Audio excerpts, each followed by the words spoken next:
สวัสดีครับเพื่อนๆพบกับผมเซพบชาแนลคลิปนี้ก็จะเป็นคลิปต่อจากคลิปที่ทำการตัดตกแต่งก้านบอนสีหนุมานเข้าเป้านะครับ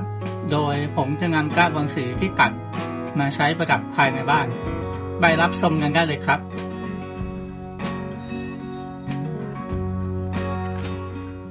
นะครับเราก็กำลังใบบอนสีที่เราทำการตัดมาปักแจกันแทนดอกกุหลาบของเรา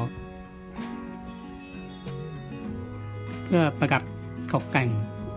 ความสวยงามให้กับภายในบ้านนะครับ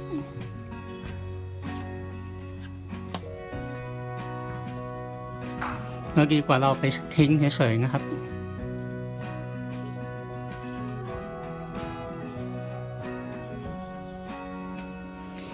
ใบเหลืองนี้เราก็ทิ้งเลยได้นะครับมันไม่สวยแล้ว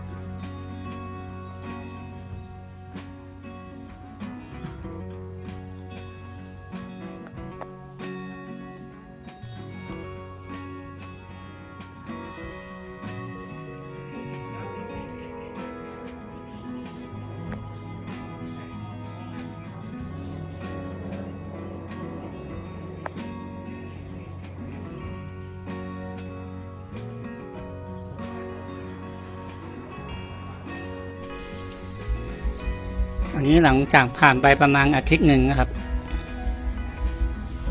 ก็จะเริ่มสังเกตว่าใบเขาก็เริ่มเหี่ยวสีก็กระซีดลงนะครับใช้ประดับแทนดอกกุหลาบได้เลยนะครับเพื่อนๆสวยงามไม่แพ้กัน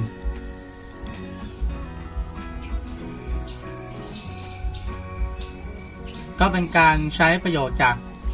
ก้านบอนสีที่ตัดแล้วให้เกิดประโยชน์สูงสุดนะครับ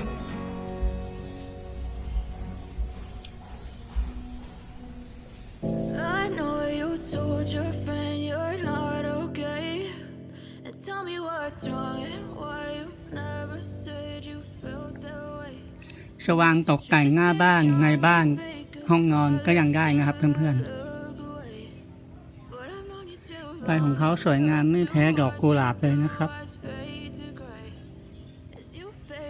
ดีกว่าเอาใบเขาไปทิ้งเฉยๆหวังว่าคลิปนี้จะเป็นประโยชน์ให้กับเพื่อนๆไม่มากก็น้อยผมสิพบขอตัวลาไปก่อนครับสวัสดีครับ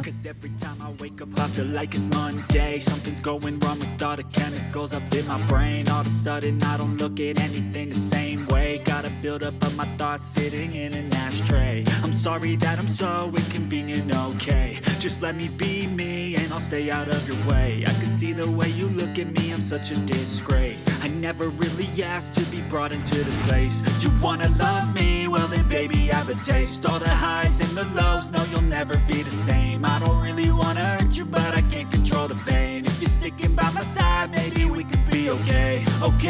Okay, maybe you could be the change I need today. I promise that I've never felt this way. I really hope that you will choose to stay through all the pain. I know you told your friend you're not okay.